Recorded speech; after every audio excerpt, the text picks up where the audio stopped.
Beloved, shalom, shalom. This is Conversations. This is the second part of Conversations. Well, this is the second session of Conversations, need I say. Need more light. A flashlight just doesn't seem to help very much. So anyway, this is Conversations. We're talking about Aquila. So Aquila, just to go slowly, Aquila was uh, a man who had one wife. Aquila was not one of those who had multiple wives, as far as we know. Aquila had one wife who was Priscilla, and that's the example of the marriage that is what we should have as an example. That is the kingdom marriage, the marriage covenant. And they did kingdom marriage, kingdom ministry, kingdom entrepreneurship, all of it. They had the kingdom family.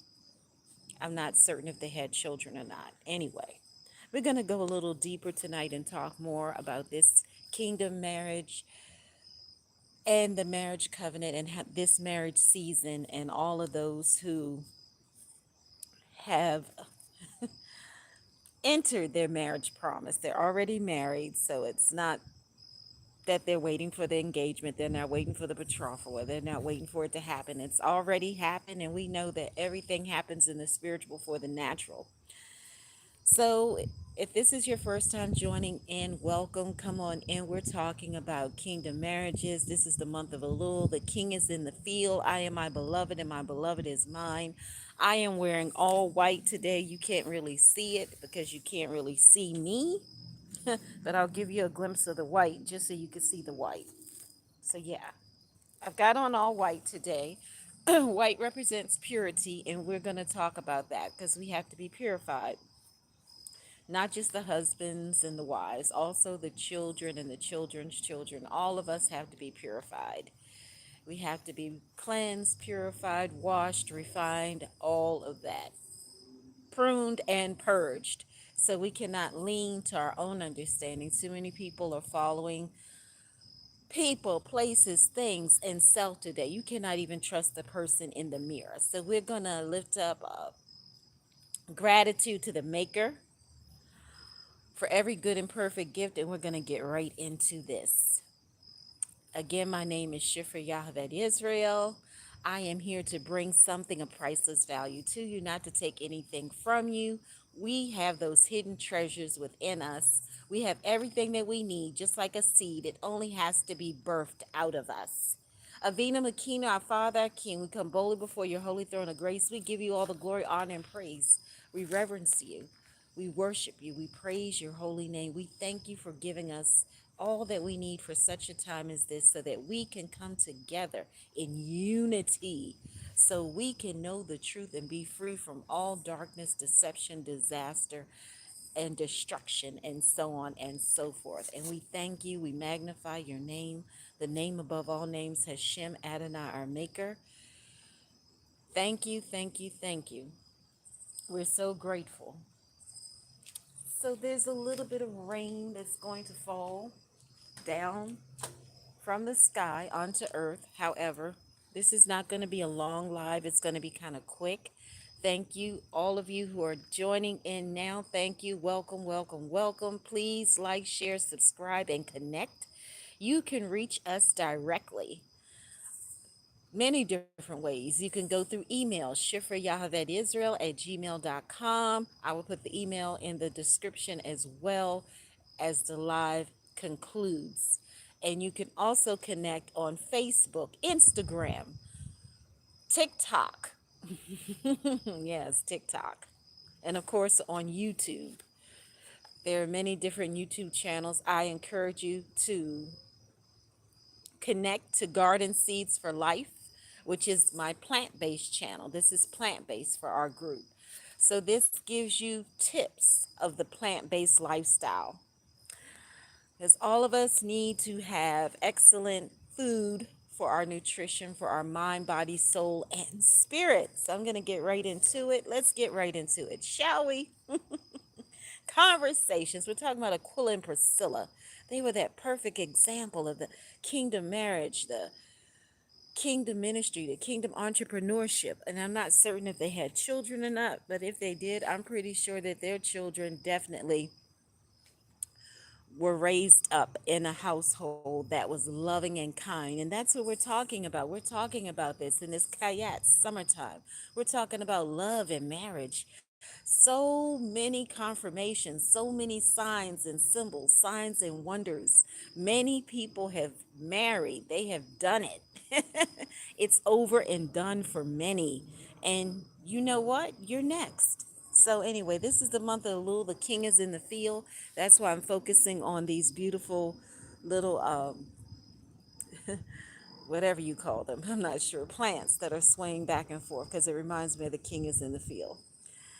So the kingdom family is being emphasized right now. What came to me was husband, wife, or wife, husband, mother, father, king, queen, or queen, king. However you want to define it, it's a kingdom royal family. It's royalty. It's not poverty. And we are like the eagles, monogamous. We are to soar high together, together, together forever. It is we, us, ours. We are a team. We flow together. We thrive in unity together. Kingdom love. Kingdom love. Ahava, pure love. Ahava is the word in Hebrew for love. And all of us, each and every one of us, have love inside of us. All of us have love within us. And what came to me today to share is we need authentic love, truth.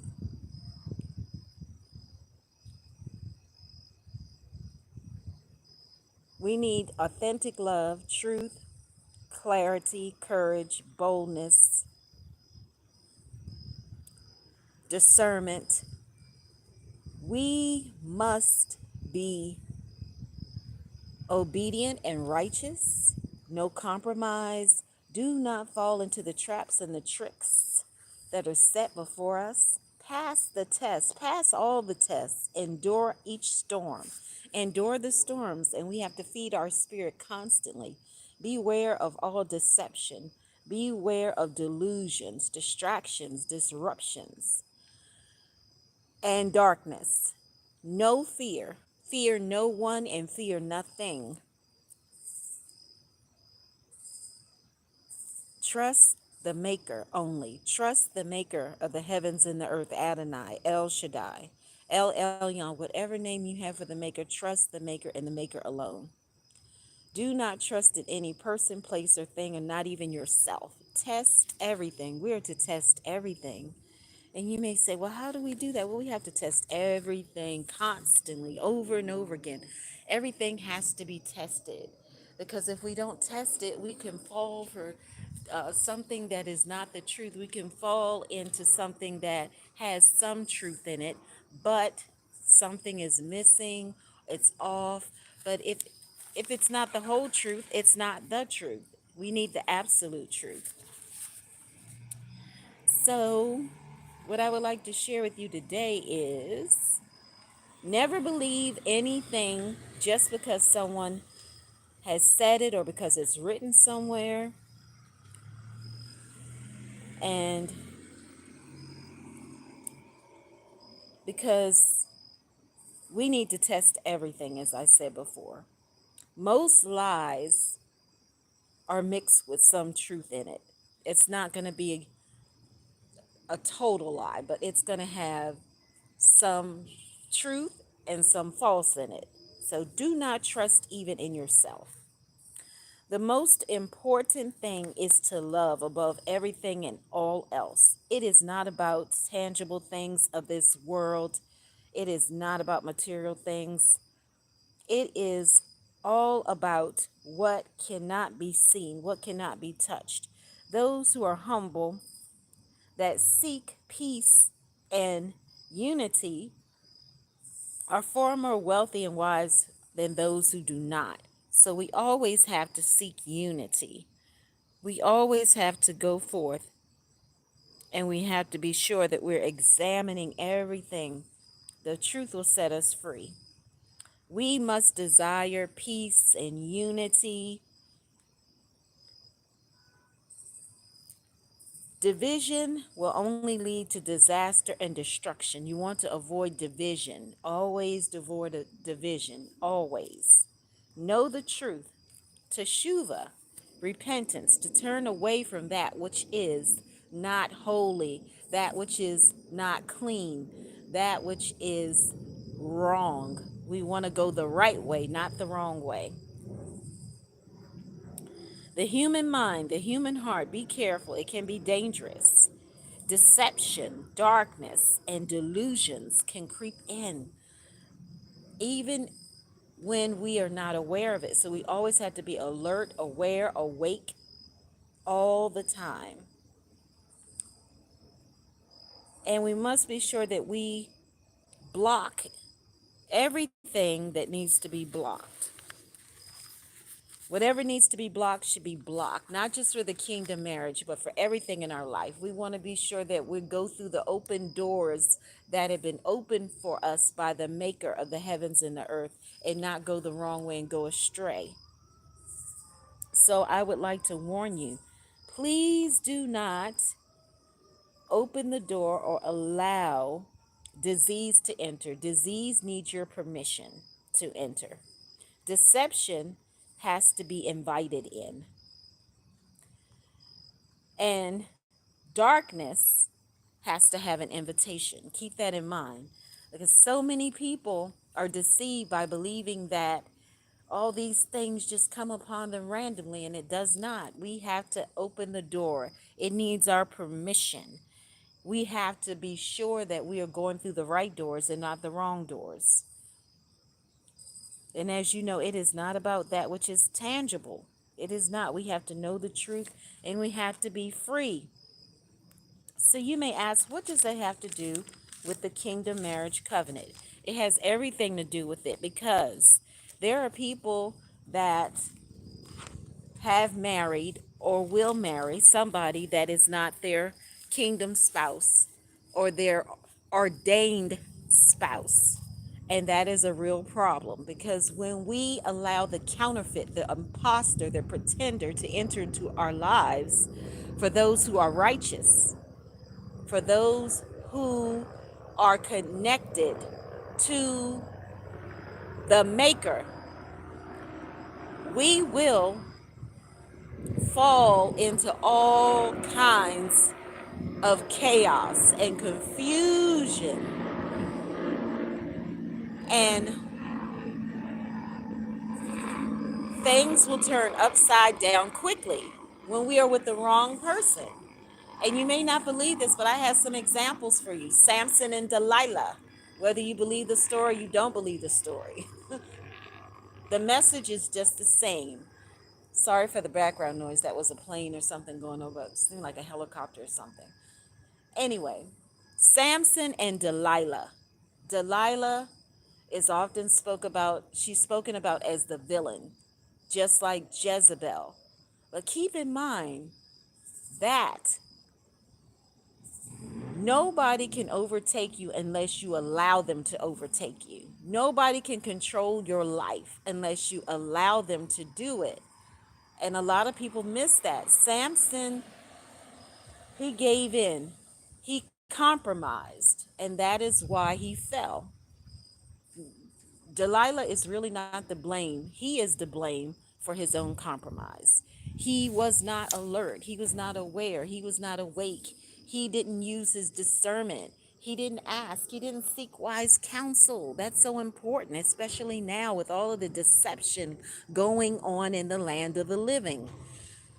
Many imposters, many pretenders. So this woman, she knew, believe me, Delilah knew. She knew she was not his wife. Trust me. She didn't have the right heart. She didn't have the right mind. She didn't have the right spirit. She didn't have the right attitude. She didn't have the right motive. Nothing about her was right. And even if he saw it, it's like his attraction to her blinded him spiritually. He had that spiritual blindness where he couldn't see exactly who she was for who she truly was. So we have to be very careful about that, not just in the kingdom marriage or the marriage covenant relationship, but in everything. There's so many people that really want to be married, and they're like, oh, I really want to be married. So they go about and they look for somebody to marry, or they think it is a connection. But we have to be very careful about this, because we can even be deceived by our own eyes, by our own self, by the person in the mirror that we look at every day, ourselves. And we just want it so much that we allow the wrong people to get connected to us. And we should always desire divine connections. We should always desire destiny helpers. Everybody is not your friend. Newsflash. This is breaking news. Most of you know it, maybe you don't. But everybody is not your friend. Some are betrayers, but it is not the divine plan of the maker of the heavens and the earth, Adonai, El Shaddai, El Elyon, whatever name you have for the creator. It is not the desire of the one who made us to have us with somebody that is a counterfeit, that is a pretender, an imposter, who has come in our lives to kill, steal, and destroy. A lot of times people are talking about these invisible things that you cannot see. Trust me, the worst enemy most people can have is not a distant person or a stranger. Usually it is self or the one closest to you. It could be your own spouse. It could be your own children. Remember King David? He had some children that were against him, well, some sons that were against him, that wanted to take his place. So be very careful, be cautious. Don't be paranoid, don't be superstitious, no. But always test everything. Do not trust easily. Trusting easily can get us messed up every time. So I want to encourage you that in relationships, in all relationships, that everybody has to be very careful about who you are in relationship with. It matters who you are connected to. It definitely matters who you are with, who is close to you, because the one closest to you can hurt you the most at times, even if it's yourself. So you need to be a friend to yourself first, and know how to be a friend and know how to love yourself. And then you can also love others. So I'm going to quickly pray and close out. Shavui Tov, have a good and sweet week. And remember, we are preparing for Sukkot soon, which is going to be in a sukkah. That's right, a sukkah is like a tent. And that is a parallel to the wedding huppah, which is like a canopy. So we need to pay attention to all of these signs and go deeper spiritually and naturally, so we can know what our ancestors did, how they did it, so we can walk in the right way and not be caught up and entangled in the world systems and all of that glimmer and glamour of the world, and those people that just want to collect money from us. So we want to fund the true kingdom. There's only one kingdom, the kingdom of El Shaddai. We want to fund that kingdom. We want to fund that kingdom, and we don't want to fund the kingdom. We don't want to fund the world systems. Let me rephrase that. So we want to fund the kingdom family, and we don't want to fund those who are not in the kingdom family, because those are the ones who are going to be against us. Those are going to be the ones who are set out to try to destroy us, but they cannot destroy us, because it will not prevail. It will never prevail. And we have countless immeasurable angels in our midst, and we have watchers on the wall. So as we go forth, may Avina Makinu keep you in this week ahead. May you prosper. May you be victorious. I declare and I decree the victory in your life, that everything that is not going to bring joy into your life, that is not going to bring wealth into your life, that is not going to bring prosperity in your life, will be removed quickly. So as you go about this week. Be thankful and grateful for everything in your life and everyone that has been given to you by the Maker. Count your blessings. Count your blessings and receive the triple blessings that are coming to your home, to your family, to your love line and your bloodline. Shavui Tov, and have a good and sweet week. You are loved. You are loved. Shalom.